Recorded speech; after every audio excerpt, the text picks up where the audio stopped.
슬기로운 라디오 생활 이슈 초대석 시간입니다. 오늘의 손님은요. 대한민국의 수도 서울에서 양성평등, 저출생 등 여성가족 정책들을 이끌고 있는 서울시 여성가족재단에서 모셨습니다. 박정숙 대표이사 나오셨어요. 대표님 어서 오세요. 안녕하세요. 우리 일단 저희 앞에 카메라 있는데 인사 한 말씀부터 먼저 해주세요. 조 카메라인가요? 네네. 예. 여러분 안녕하세요. 아주 매일 우리 슬기로운 라디오 생활을 통해서 다양한 정보를 접하고 있는데요. 오늘 이렇게 뵙게 돼서 반갑습니다. 박정숙입니다. 서울 여성가족재단의 대표이사로 일하고 있습니다. 네, 반갑습니다. 대표님. 네. 아니 안경 끼신 모습도 너무 멋있으셨는데 왜 안경을 벗고 인사를 하셨어요? 이게 돋보기예요. 네. 그래서 아니 좋죠 뭐 이사님 눈 크게 보이고 좋죠 청취자분들이. 예. 와 이번에 서울시 여성가족재단 대표님으로 사실 네. 이 자리에 모신 건데 우리 네. 청취자분들께 애시청자 여러분들께 너무나 익숙하고 반가운 얼굴이실 거예요. 이 자리에도 오랜만에 오셨잖아요. 네, 10년 만입니다. YTN 예. 라디오에서 제가 알기로는 딱 이 시간대였던 걸로 기억합니다. 당신의 전성기 오늘이라는 프로그램을 진행을 맞습니다. 하셨었습니다. 네. 오랜만에 오시니까 어떠세요?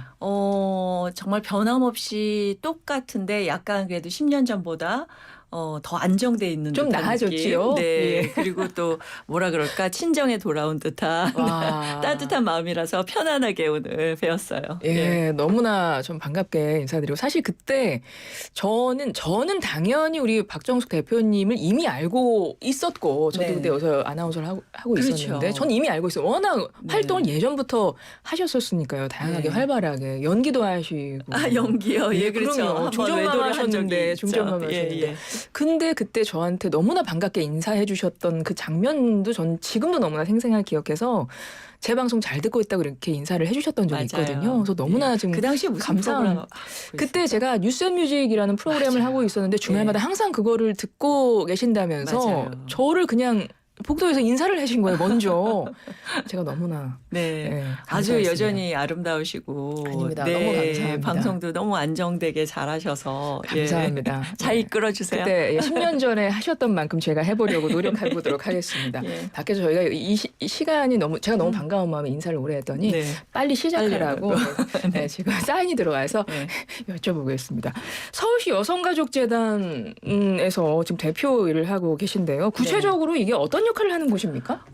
서울시가 하고 있는 양성평등 그리고 저출산 그리고 아동을 대상으로 하는 각종 프로그램 늘봄 플러스라든지 아니면 그 요즘에 디지털 성범죄가 굉장히 기승을 부려서 우리 아동들이 대상이 되기도 하고 가해자가 되기도 하는데 이런 부분에 대한 교육 한마디로 말하면 서울시가 하고 있는 모든 여성가족 정책을 총괄하고 있는 기관이라고 할 수 있습니다. 네. 예, 여성과 아동, 가족을 우선적으로 살피는 기관이다. 이렇게 네. 이해를 해도 될 것 네, 같은데요. 네, 그렇습니다. 그렇다면 여성가족 정책들 중에 지금 어찌 보면 가장 많은 분들이 관심 갖고 있는 정책 중에 하나가 저출생 문제일 네, 거예요. 맞죠. 그 현안에도 관심 많으실 텐데 당연히 네. 최근에 보니까 서울시의 출생률 올렸다는 소식이 있더라고요. 맞습니다. 어떠셨어요? 맞습니다. 그 사실은 23년도에 서울시가 0.55 그러니까 최저였던 걸로 최저점을 알고 찍었어요. 있습니다. 네. 그래서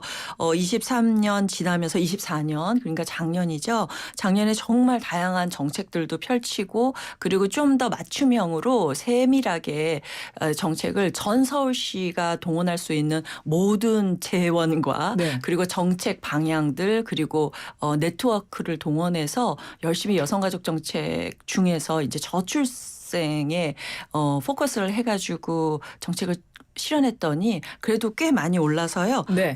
하반기에 0.58 그리고 전체적으로 봤을 때는 0.76으로 올랐었습니다. 예. 그런데 여전히 서울시는 아직 이제 오르는 추세 그러니까 쭉 내려가다가 멈췄다가 이제 다시 오른 추세로 올라갔다는 것. 그게 굉장히 고무적이지만 아직도 갈 길이 굉장히 멀습니다. 네. 출생률을 반등하게 된 핵심 배경은 역시 서울시에서 정말 집중적으로 많은 지원 정책을 펼쳤기 때문이겠나요? 네, 그런 것도 있고 네. 저는 제 생각에는 아이를 낳는다는 게 사실은 어떤 정책이 나온다고 해서 그래 이제 낳아야지 이렇게 생각하지 않게 되잖아요. 그래서 이제는 그 가정에서 아이들을 낳고 키우고 양육하고 그리고 이 아이들의 안전을 보장하는 것을 해왔다면 이제는 공공의 섹터에서 아이 돌봄을 함께 해주겠다라는 것 그리고 주거 문제가 이 저출생의 제일 가장 큰 요인이었는데요. 서울시가 미리 내 집이라고 해서 우리 신혼부부들에게 10년, 20년 장기적으로 아이들이 태어나면 더 오래 살 수 있는 그런 정책을 또 펼치고 있어요. 그러다 보니까 이제 주거가 안정되고 그리고 다양한 그 육아 휴직을 사용할 수 있도록 계도하고 그리고 또 양육자들의 다양한 형태들이 있어요. 부모님들이 양육을 하시면 그 부모님들께도 지원을 해드리고 그리고 돌봄에 있어서 틈새라는 게 있는데 어린이집 가기 전 네. 어린이집에서 나와서 또 다른 양육시설로 갈 때 아니면 엄마가 돌아올 때까지 기다릴 때 그 시간들이 막 짬짬이 그렇죠. 기거든요. 네네. 그 시간에 엄마들이 전화도 하고 애타게 사람들을 참는데 그때 이렇게 틈새로 돌봄을 할 수 있는 아주 세밀한 서비스까지 하다 보니까 우리 어린이들을 이제 키우는데 좀 부담이 줄어들었다라는 생각을 하시게 된 것 같아요. 그러다 보니까 조금씩 더 이제 출산을 해도 되겠다라는 인식 개선이 되어서 그런 점이 좀 고무적이지 않나 이런 생각을 해요. 굉장히 섬세하게 정책을 추진을 하셨군요. 네, 뭐 예를 들면 맞춤형 출산 양육 3종 세트.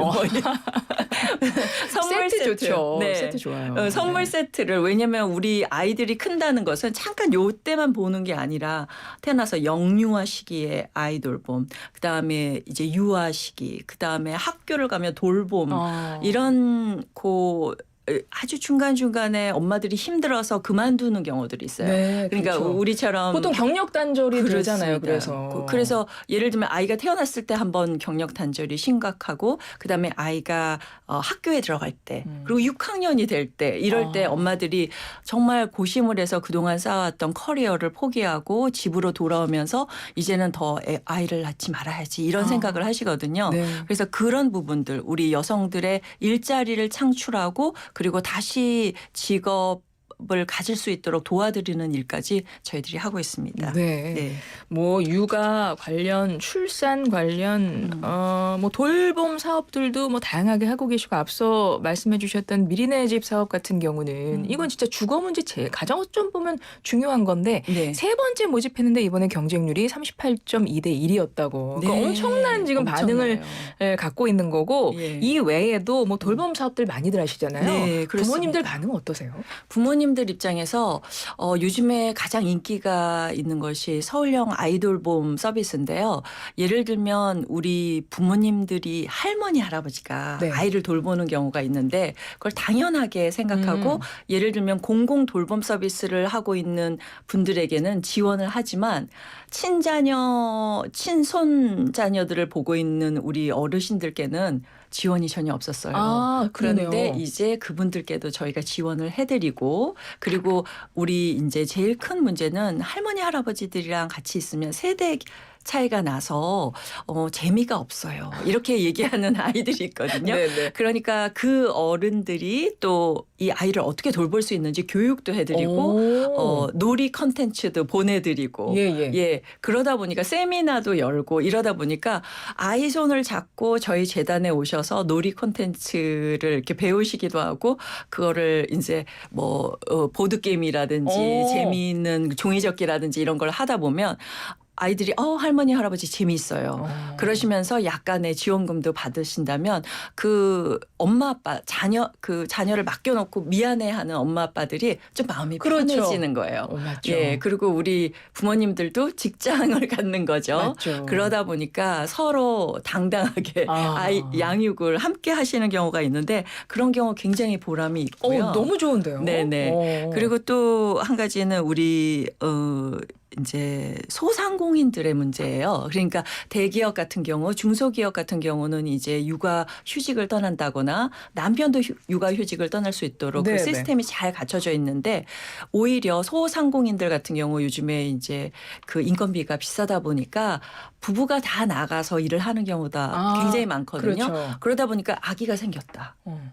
그러면 키울 사람이 일을 없네요. 아니요, 일단 임신을 유지하는 게 굉장히 어렵죠. 아, 그렇군요. 예, 그래서 아이를 낳기를 미루는 거죠. 아예 처음부터 그렇습니다. 출산부터 힘든 상황이 되는 거군요. 예, 그래서 그런 분들께 이제 임신 출산으로 인한 휴업 기간 중에 발생할 수 있는 임대료라든지 공과금이라든지 고정 비용 같은 것을 우리가 지원해 드립니다. 아. 그리고 또 육아 휴직자가 되면 이제 대체 인력, 엄마가 이제 아이를 낳으러 간다거나 아니면 아이를 잠깐 급한 일이 있어서 케어해야 되는 시점이 되면 대체 인력을 보내드리기도 해요. 예, 그러다 보니까 진짜 우리 소상공인들께서는 아이 낳는 것이 정말 그거는 과분한 생각이다라는 얘기를 하시는 분들도 계셨어요.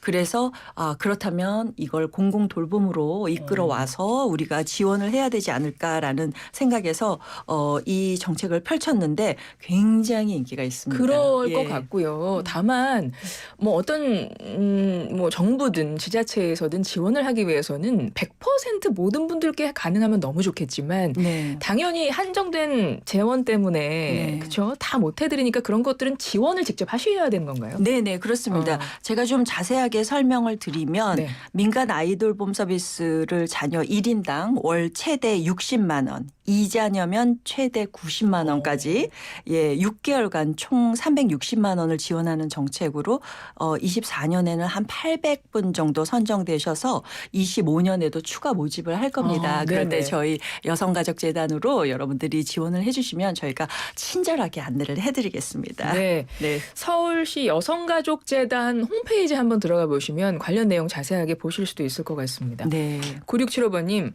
박정숙님 오랜만이네요. 오래전에 화곡교회 같이 다녔어요. 목소리 들으니 반갑네요. 예. 우리 완전히 초등학교 네. 동창인 것 같은데 반가. 너무 옛날 말이다. 다 알아들으셨을 거예요. 반가 너무 반가운데요. 네. 2803. 네. 오나라 저희 노래 네, 안 나오나 했습니다. 네, 대장금 박정숙 배우님이신가요? 와, 네. 이제 멋진 여성 리더로 활약하시나 보네요. 감사합니다. 그게 그 대장금이 벌써 2004년이니까 20년 전입니다. 넘었습니다. 그래서 어제도 저 TV에서 본 것 같은데. 그래요? 예, 예, 요즘에도 예. 하는 것 같아요. 저도 가끔씩 제가 이제 제 이름을 자꾸 검색을 하다 보면 AI가 떡소리 나게 그거를 찾아서 저한테 유튜브로 올리는 경우가 있어요. 그러면 네. 제가 너무 놀래서 네. 보다 보면 옛날에 그랬지. 근데 그때 보니까 네. 대장금의 대부분이 출연자들이 여성이에요. 맞아요. 예, 그리고 여성이 그 의관이 되는 것을 반대하는 그 네. 훈구 세력들을 갖다가 제가 다 물리치고 어머나. 대장금으로 임명하는 그런 역할을 했더라고요. 그래서 조선시대의 중전마마셨는데 2024년, 2025년 대한민국에서 지금 서울시 여성가족재단 대표이사가 되셔가지고 네. 동일한 일을 하고 계시는 그러니까요. 그래서 내가 정말 이게 굉장히 여성들을 맞네요. 서포트하는 드라마였다라는 그러네요. 생각이 들어서 관계가 계속 있었구나. 그러네요. 그렇습니다. 예. 예.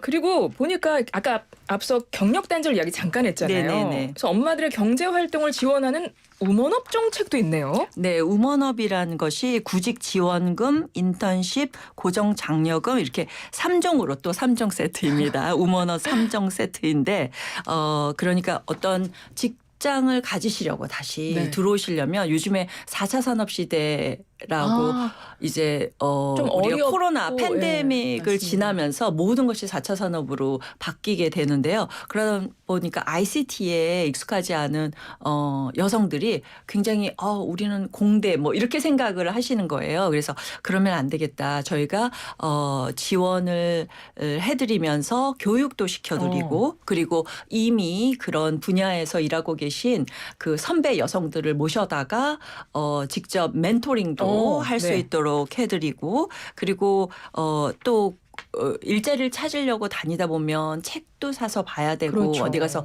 강의도 듣고 또 옷도 사야 되는 경우도 그렇죠. 있고 맞아요. 그렇습니다. 네. 그러다 보면 이제 구직 지원금 같은 것이 필요한데 그런 구직 지원금도 뭐 많지는 않지만 그래도 30만 원씩 3개월간 꾸준히 드리고 또 교육을 하시고 또 자격증도 취득하실 수 있도록 필요한 비용을 지원하고 있습니다.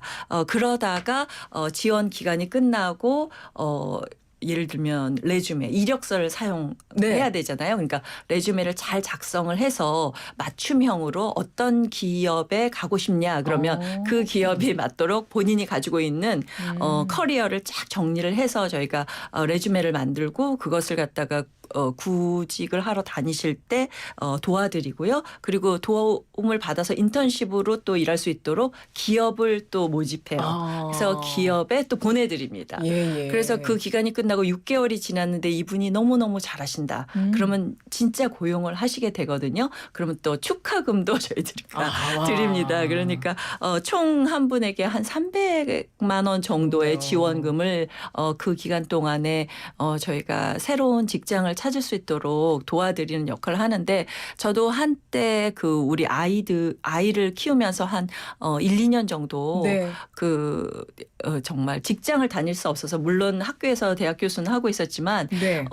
매일 일하는 것이 어렵잖아요. 네. 그래서 굉장히 위축됐었어요. 그러다 보니까 누군가 멘토가 와서 너도 할 수 있어라고 얘기해 주는 것만으로도 굉장히 그거는 의욕을 다시 찾고 맞습니다. 내가 나가서 이 사회에서 뭔가 영향력을 미치는 사람이 될 수 있다라는 확신만 있다면 모든 분들이 하실 수 있는데 집으로 옮치려 드시거든요. 그러다 네. 보니까 아이들한테만 집중하면 우리 이제 사교육이라든지 그런 네. 아이들에 대한 그 과중한 관심이 과연 좋은 방향일까라는 생각을 하거든요. 그래서 저는 어머니들도 꼭 월급을 받지 않더라도 인턴십도 하시고 이런 고용 시장이 어떻게 변화하고 있는지 알게 해드리는 게 계속적인 뒷받침을 해드리는 거라고 생각해서 알겠습니다. 이 사업 열심히 하고 있습니다. 네.